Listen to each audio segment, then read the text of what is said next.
Pour finir ce rappel sur la programmation avec le langage Python, nous allons voir les fonctions. En effet, dès que vous commencez à copier-coller plusieurs fois, à plusieurs reprises du code dans votre programme, c'est un signal fort que vous devez en fait écrire une fonction pour en fait bien structurer votre programme et afin de mettre le code que vous copiez très souvent là, de le mettre dans un seul bloc, de le constituer en fonction. Et cela vous permettra de le réutiliser facilement ultérieurement dans votre programme. Donc, créer une fonction dans Python, c'est une tâche hyper simple, c'est rien de compliqué. Alors, le plus fréquent, c'est de créer des fonctions avec arguments. Même si on peut on peut créer quand même des fonctions sans arguments. Le plus commun en programmation, surtout en data science, c'est de créer des fonctions avec arguments. Nous allons créer une fonction qui prend deux arguments et retourne leur somme. Donc, je vais dire, vous mettez le mot-clé def comme ça, comme ceci, somme.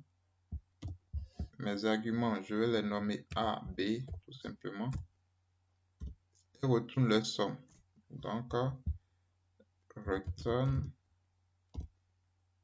A plus B et j'exécute.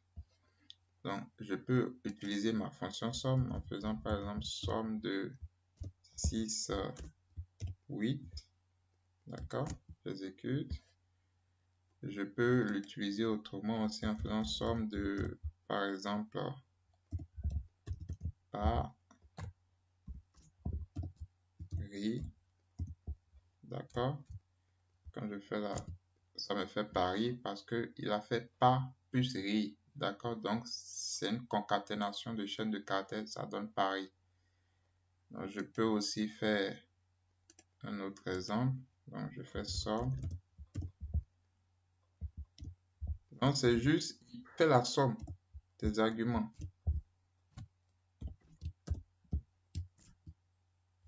Donc, ici, regardez, il me dit qu'il ne peut pas faire la somme d'une chaîne de caractères et d'un nombre entier naturel. Donc, vous voyez, donc c'est à moi maintenant de mettre une condition peut-être dans ma fonction. Donc, ici, je vais remplacer ça par un nombre décimal.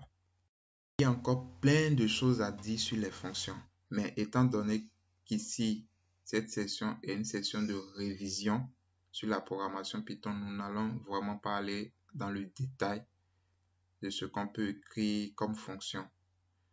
Donc, je vous conseille de prendre la formation Maîtriser Python pour la data science qui se trouve sur le site web afudadatascience.com ou soit de vous procurer mon livre Savoir programmer avec le langage Python appliqué à l'analyse des données, cours, exercices corrigés et projets réels.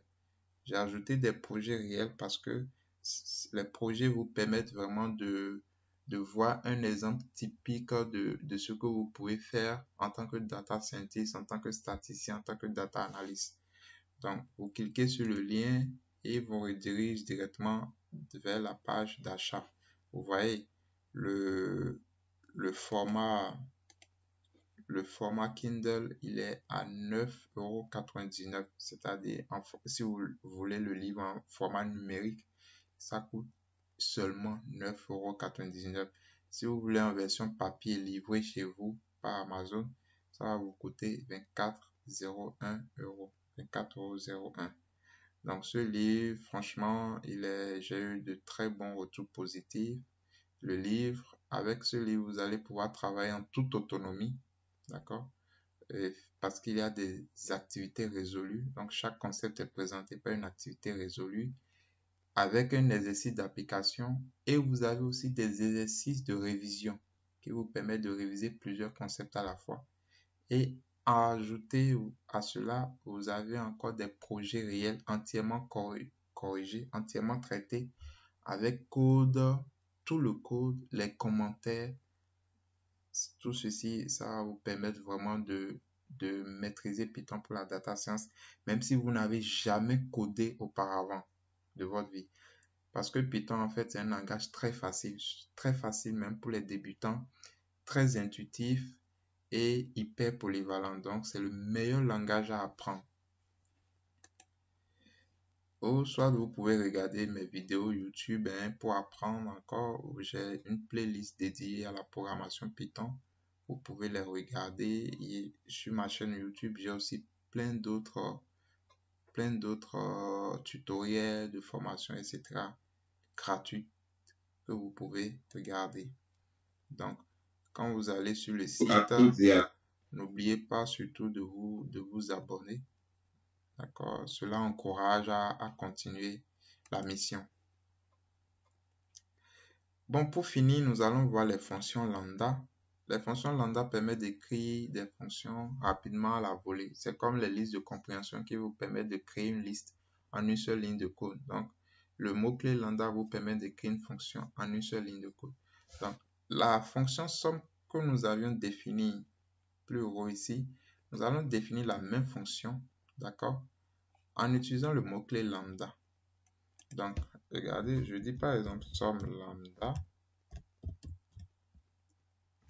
égale, je vais mettre tout simplement lambda de A, B, deux points comme ceci, A plus B.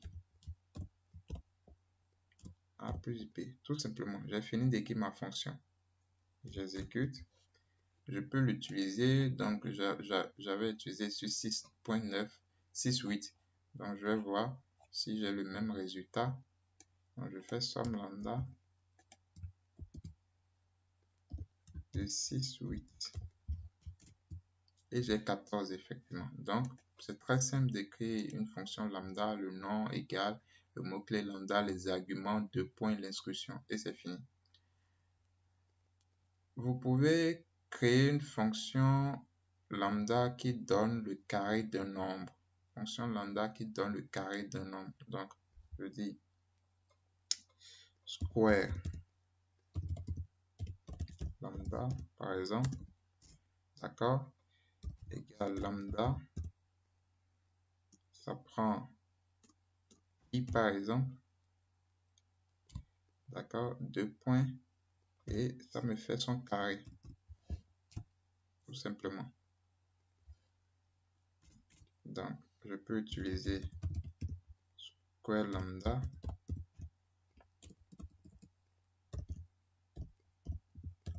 Je fais 3 et 4 par exemple, bien 5. Attention. 5. Ça fait 25 parce que 5 au carré, ça fait 25. Donc, c'est très facile d'écrire les fonctions lambda. Donc, pour permettre à vos collaborateurs de bien comprendre votre fonction, il est important de bien la documenter en respectant des normes. Donc, ici, je vous ai mis le lien vers une vidéo de ma chaîne qui va vous montrer comment bien documenter votre fonction. Pour que, il y a des normes en fait pour documenter une fonction. Il y a des normes, donc ça ne se fait pas selon votre bon vouloir, bien selon votre humeur. Il y a des normes qu'il faut respecter afin que n'importe qui, de n'importe quel pays, je sais pas, en Chine, aux États-Unis, qui prend votre code, il comprend clairement quels sont les arguments, qu'est-ce que votre fonction fait, etc., etc. Donc, veuillez suivre vraiment cette vidéo-là. Elle est très instructive et n'oubliez surtout pas de vous abonner. Vous pouvez utiliser l'aide afin de comprendre comment utiliser une fonction. Donc, lorsque vous ne comprenez vraiment pas comment utiliser une fonction, soit vous allez sur Google, ou soit même tout simplement dans votre notebook, vous utilisez la fonction help. Donc, je vais faire help par exemple pd read csv et il va me donner en fait toute la documentation concernant cette fonction là, la fonction read csv de pandas. Donc vous voyez, donc voilà l'aide de la fonction csv du module pandas. Donc voilà tous les arguments sont définis. Voilà, donc vous pouvez le faire pour n'importe quelle autre fonction. Donc, nous sommes au thème de cette section de révision. Maintenant, nous allons pouvoir vraiment commencer à apprendre les méthodes et techniques statistiques et surtout à les implémenter en utilisant le langage Python. Mais avant, je vous ai mis un petit exercice qui va vous permettre de reprendre un peu tout ce qu'on a fait. Donc, l'exercice se trouve dans ce fichier-là, 1 exercice dans votre dossier que vous avez téléchargé, le dossier de ressources de la formation. Donc, veuillez réaliser cet exercice. Dans la vidéo suivante, on va passer à la correction.